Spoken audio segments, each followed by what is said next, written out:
Good morning, all my dear students. How is everything with you? My finger crossed out that all of you are doing great today and keep on fighting and ready to study English with me, Mrs. Elizabeth Nell. Okay, welcome to the new semester, to the first meeting of English class. I do hope all of you stay safe and healthy so that we can continue learning the material or English material today. And as usual, before starting our lesson, I'd like to lead you to pray in Catholic. Now I'd like to ask your permission. Let's pray together.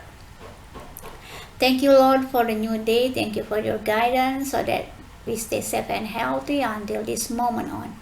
Now all of my dear students are going to study English. Please bless them so that they can understand all the materials they have learned. Amen.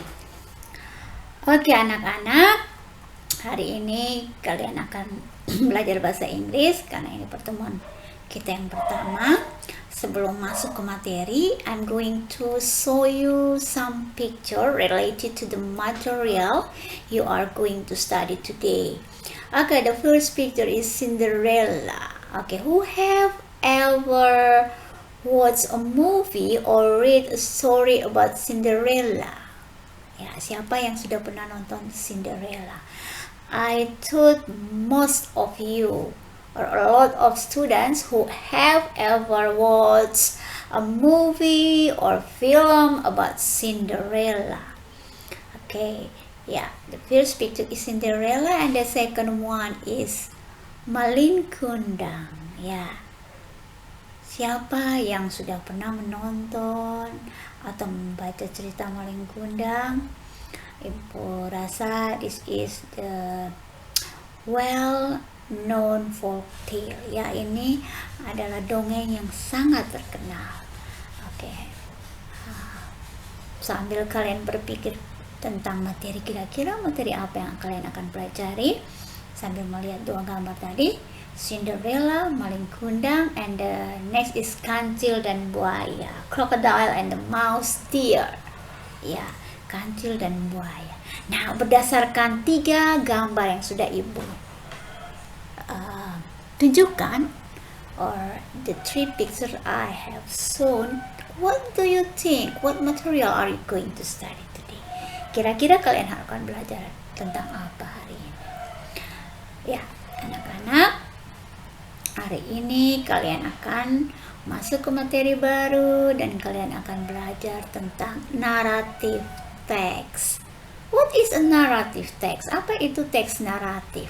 Okay, before telling you more about narrative text, the first one I'd like to tell you the learning objectives or the purpose to study about narrative text today. Ya, jadi ini tujuan pembelajaran kalian belajar hari ini.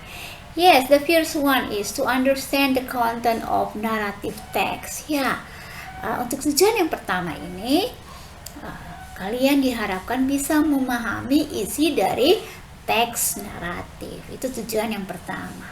Okay, the second one is to understand the social function, language features, and generic structure of narrative text. Jadi kalian bisa memahami fungsi sosial atau tujuan dari teks naratif, kemudian ada language features atau unsur-unsur kebahasaan, dan struktur generik dari teks berbentuk naratif. Itu tujuan belajar kalian yang kedua. Okay, the third one is to compare the social function and generic structure of narrative text. Jadi tujuan yang ketiga itu kalian bisa membandingkan fungsi sosial dan struktur generik dari beberapa teks naratif. Jadi ada 3 teks seperti tadi, ada legend, kemudian ya ada Malin Kundang, ada Cinderella, dan Crocodile and Mouse Deer, kancil dan buaya. Jadi kalian bisa membandingkan 3 teks naratif atau beberapa teks naratif atau 2 teks naratif ya. Jadi kalian lihat teksnya dan kalian bisa membandingkan fungsi sosial dan struktur teks tersebut. Oke. Ya, ini those are the learning objective ya untuk aspek pengetahuan. Oke, untuk aspek keterampilan ya 4.7.1 to identify the generic structure of narrative text. Jadi kalian bisa mengidentifikasi struktur generik dari teks berbentuk naratif. Itu tujuan belajar kalian hari ini. Oke, next kita masuk ke ya tadi kalian sudah lihat ada 3 gambar ya, ada Cinderella, maling kundang dan kancil dan buaya. Nah, sekarang Ibu akan jelaskan apa itu teks naratif. What is a narrative text? Okay, narrative text is a text that tells a story to entertain the audience or readers. Jadi teks naratif itu adalah teks yang menceritakan sebuah cerita yang tujuannya untuk menghibur para pendengar atau para pembaca. Jadi tujuannya itu menghibur. Nah, jadi itu tujuan dari teks naratif. Oke, next. What is the purpose or function of narrative text? Ya, tadi sama seperti tadi ada teks naratif itu apa, dan sekarang kita masuk ke tujuan or the purpose or the social function of a narrative text. Ya, the first one is to entertain or to amuse the reader. Jadi tujuannya itu menghibur para pembaca atau juga penonton, ada audiens ya.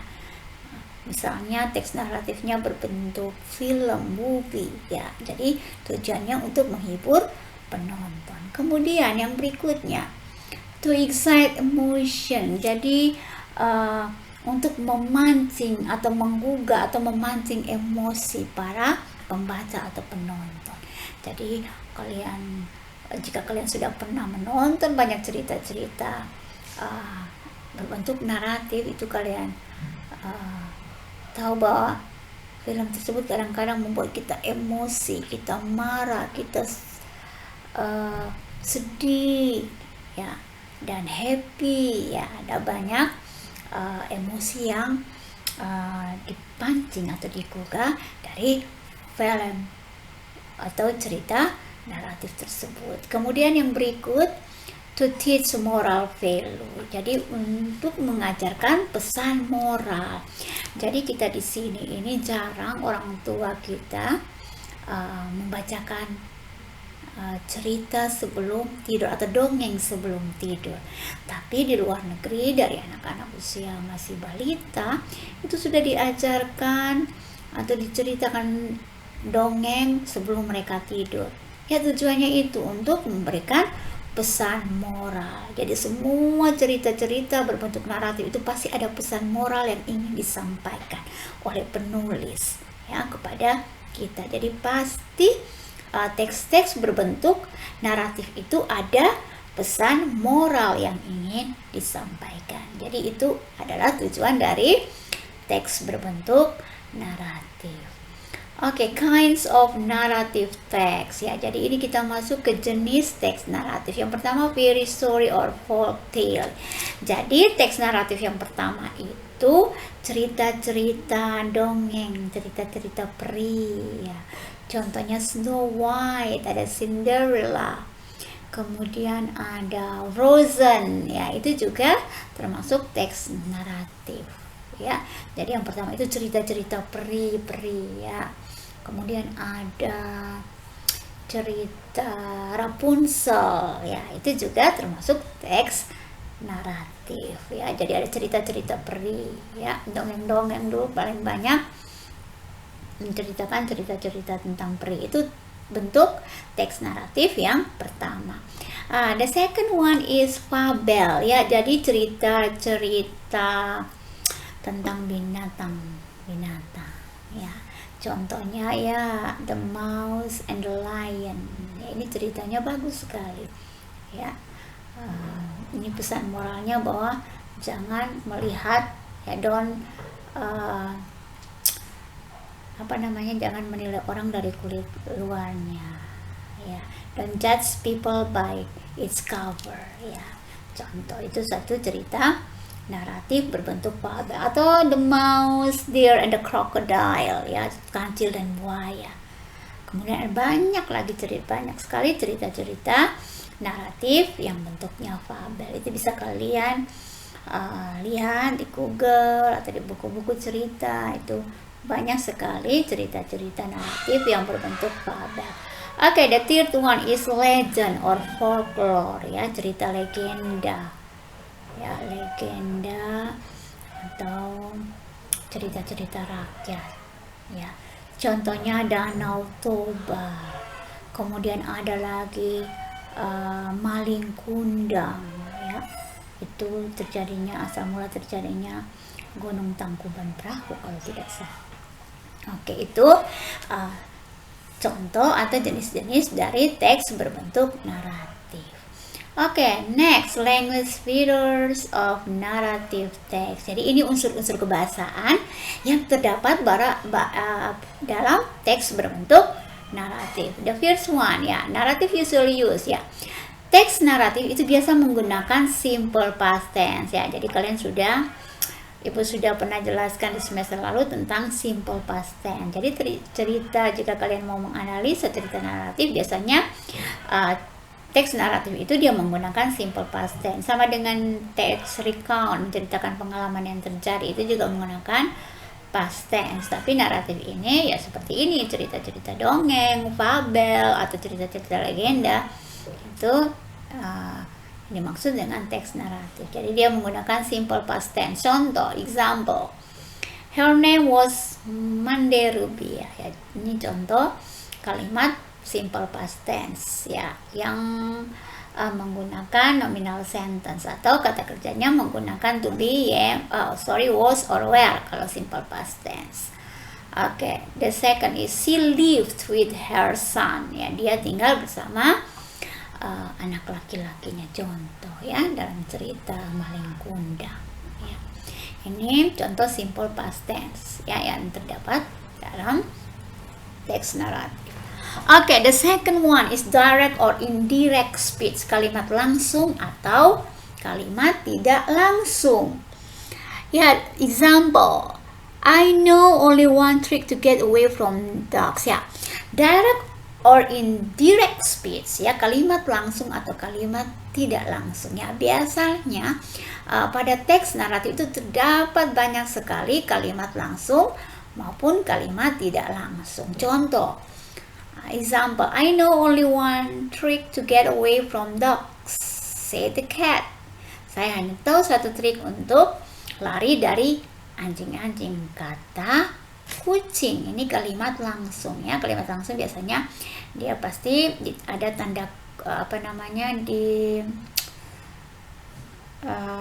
kita bisa lihat kalimat langsung itu pasti ada tanda petik yang digunakan, ya. Ini contoh dari direct speech atau kalimat langsung. Nah, kalimat tidak langsung ini Ibu beri contoh, kalimat langsungnya di atas, tidak langsungnya di bawah. Jadi kalau kalimat tidak langsung itu dia tidak menggunakan tanda kutip. Dua-duanya artinya sama, tapi untuk kalimat direct speech itu kita menggunakan kalimat kutipan langsung dari apa yang dikatakan oleh si pembicara. Sedangkan kalimat tidak langsung itu kita menyatakan kembali atau menceritakan kembali atau membuat kalimat kembali secara tidak langsung. Contoh, the cat said that, kucing mengatakan bahwa dia hanya mengetahui satu trik untuk lari dari trik supaya bisa lari dari anjing, ya. Jadi ini contoh, ya, perbedaan kalimat langsung dan tidak langsung. Ya, biasanya banyak sekali teks naratif menggunakan direct or indirect speech, ya. Oke, jika kita menceritakan menceritakan kembali sebuah teks naratif, kita bisa menggunakan kalimat tidak langsung. Okay, next, time words that connect events telling when they occurred. Ya, jadi keterangan waktu, ya, yang menceritakan atau menjelaskan kapan terjadi. Ya, contoh long time ago, ya, dahulu kala, once upon a time, pada suatu saat, pada suatu waktu. Contoh, ya, jadi ini unsur-unsur kebahasaan dari teks berbentuk naratif.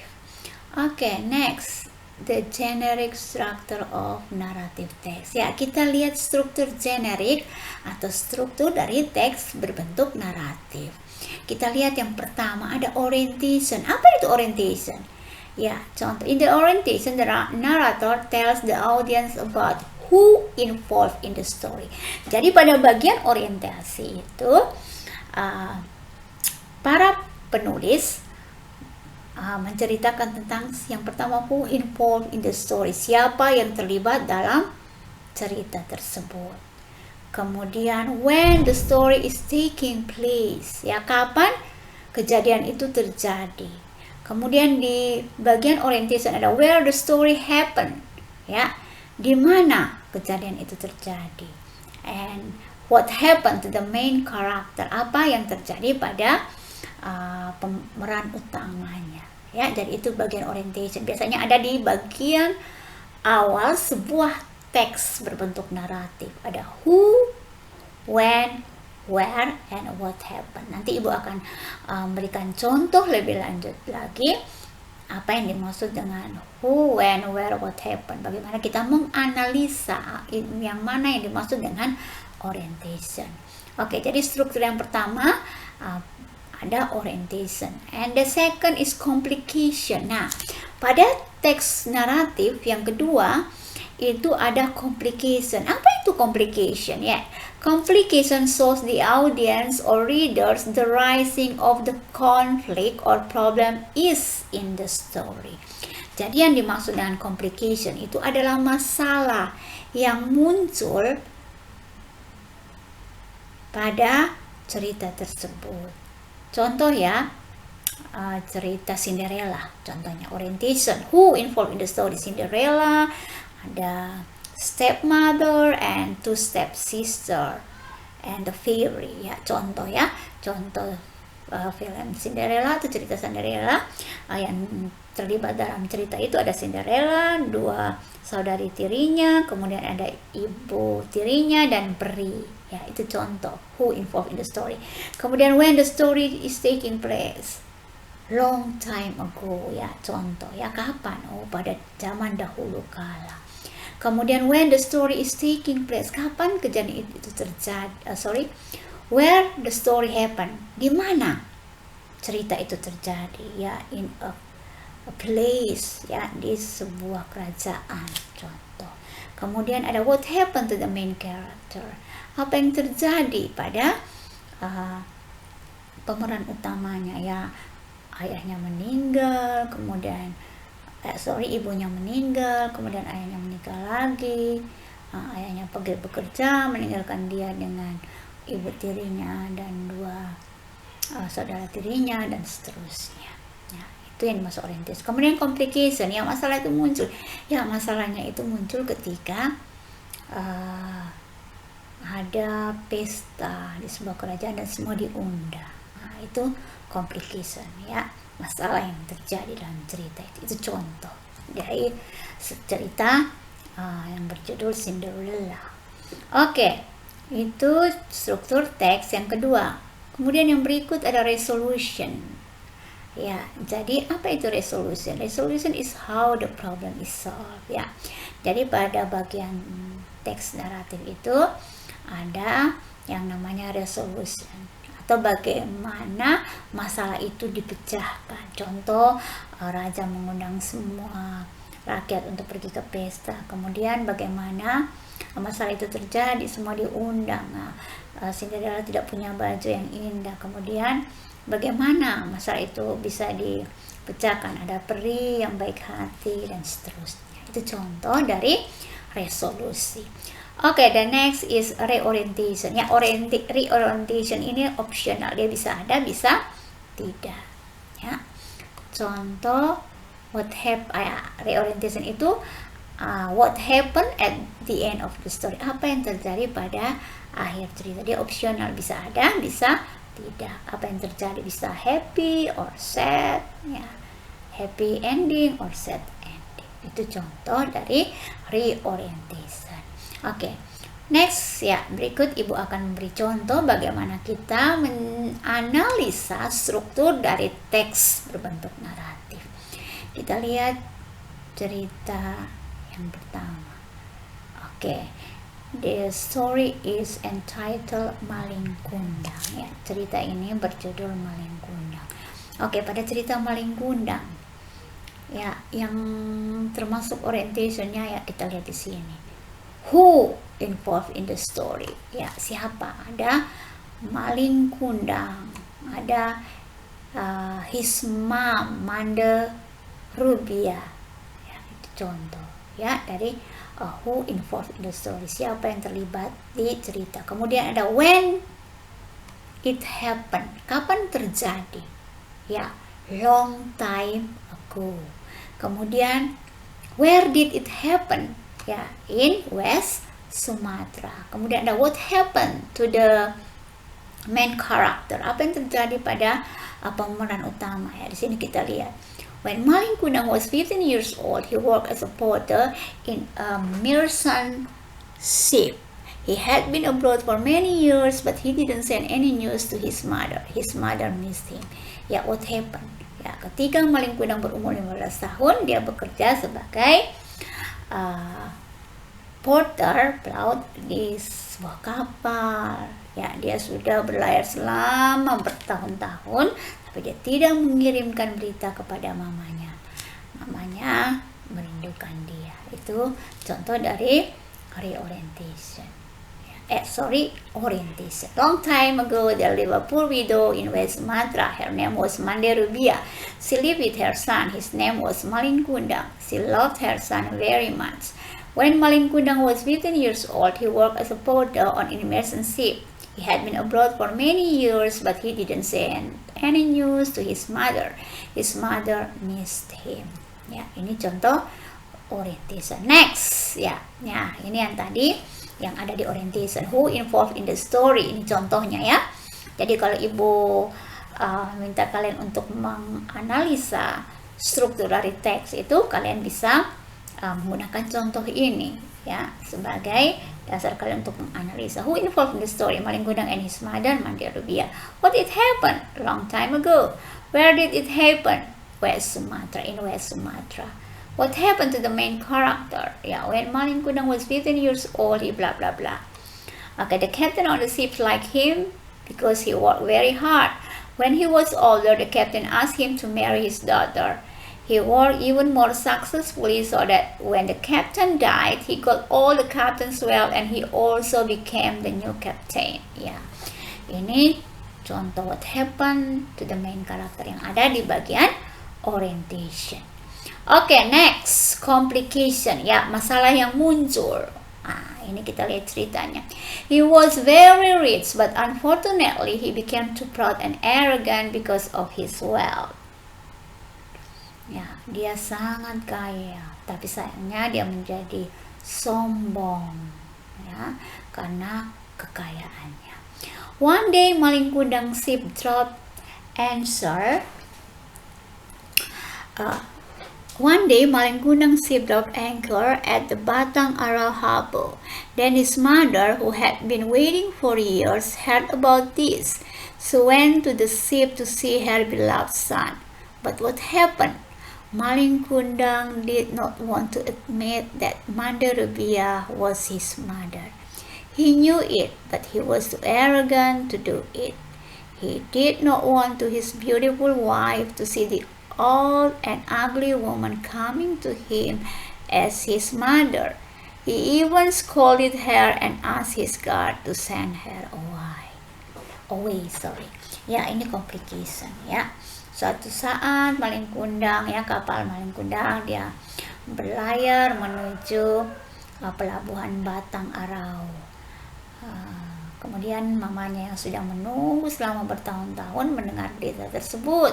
Kemudian dia pergi untuk melihat kapal tersebut, melihat anak kesayangannya. Tapi apa yang terjadi? Maling kundang tidak mengakui bahwa bahwa Mande Rubia adalah ibunya.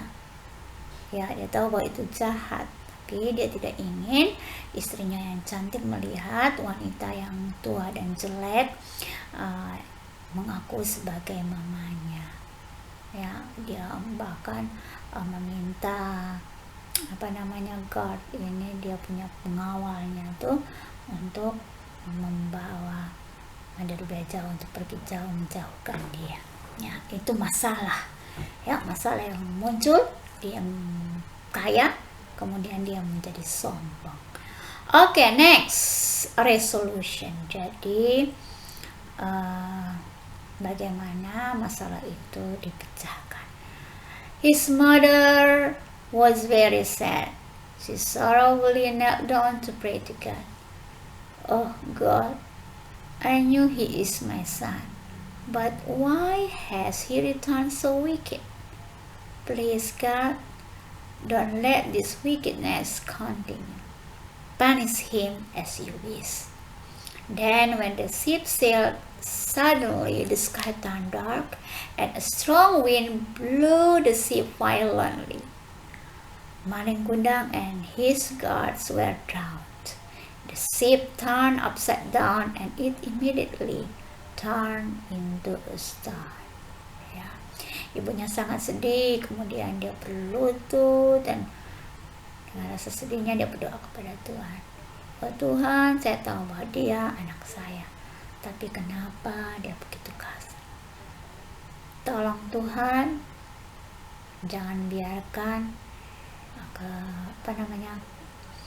hal ini berlangsung lama. Punish him as you wish. Ya, dihukum dia seperti yang kau inginkan. Dan ya, kemudian ketika kapalnya berlayar, tiba-tiba langit gelap, kemudian angin kencang menjatuhkan kapalnya. Kemudian maling kundang dan semua pengawalnya itu tenggelam. Kemudian kapalnya terbalik dan tiba-tiba dia berubah menjadi batu. Ya, itu resolution, ya.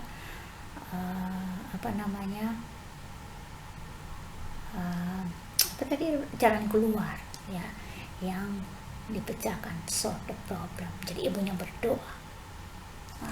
Itu karena dia sombong, mamanya berdoa, dan ya, ini yang terjadi.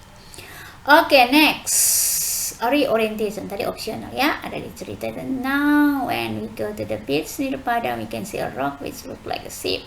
People say that it was maling kundang ship. Ya, sekarang jika kita pergi ke pantai yang dekat di Padang, kita bisa melihat ada sebuah batu yang bentuknya seperti kapal, dan orang-orang mengatakannya bahwa itu adalah kapal atau perahu maling kundang. Ya, ini contoh generic structure dari sebuah teks berbentuk legenda, ya, maling kundang. Oke, moral value of the story. Tadi Ibu sudah sampaikan bahwa di setiap cerita teks naratif itu pasti ada pesan moral yang ingin disampaikan. Makanya orang tua zaman dulu dia selalu bercerita ini supaya dia ingin menyampaikan sesuatu kepada anaknya, ya, hal-hal pesan-pesan apa yang baik yang terdapat dalam cerita itu. Oke, kita lihat tadi cerita maling kundang, moral value-nya ada, we should obey and love our mother if we want to be successful in life.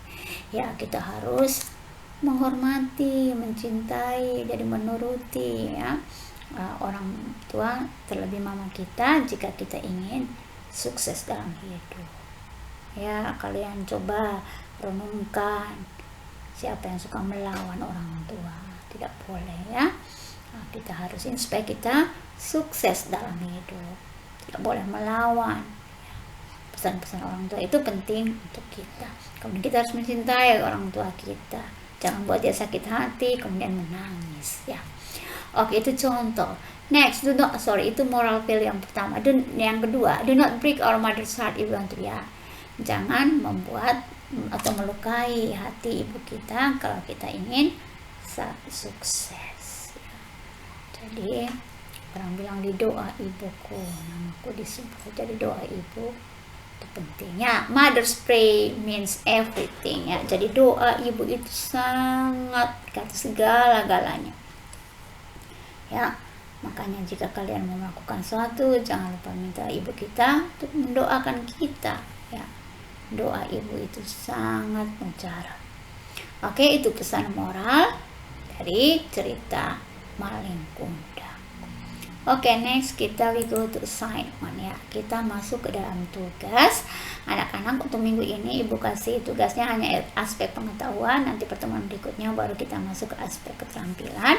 Ini ibu ada beri satu cerita, A Cat and a Fox story ya, cerita tentang kucing dan serigala.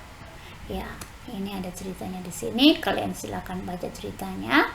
After reading the story, you have to answer the question given ya. Jadi setelah baca cerita tersebut kalian menjawab pertanyaannya. Ada 10 pertanyaan ya. Yang the first one, who are involved in the story? Siapa yang terlibat di cerita tersebut? Kemudian where was the story happen? What is the main idea? What the cat did to get away from dog? Did the fox survive? Why? How is the characteristic of the fox? What is the moral value of the story? They fell upon the fox and tore her to pieces, blah blah blah, and line 10. What does the word day in the sentence refers to? Number 9. What is the synonym of the word posted? Number 10. What is the antonym of the word doubtful? Ya. Itu ada 10 pertanyaan, silakan kalian jawab. Boleh jawab langsung di lembar kerja ini, diketik langsung kemudian dikirimkan kembali, atau kalian bisa menulisnya di buku kemudian take a picture and send to the Google Classroom, English Google Classroom. Oke, itu tugasnya. Yang berikut ya. Oke, I think it's enough for today, the material of narrative text. If you want to know more about narrative text, if you still confused about the material, and if you want to ask me more about that, you can give your comment or message in a Google Classroom. Okay, I think that's all.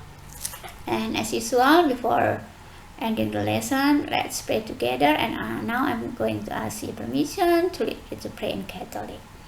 Let's pray. Thank you, Lord, for your blessing during the lesson. Please help all of my dear students in order to be able to do all the tasks, and guide them so they will always safe and healthy. Amen.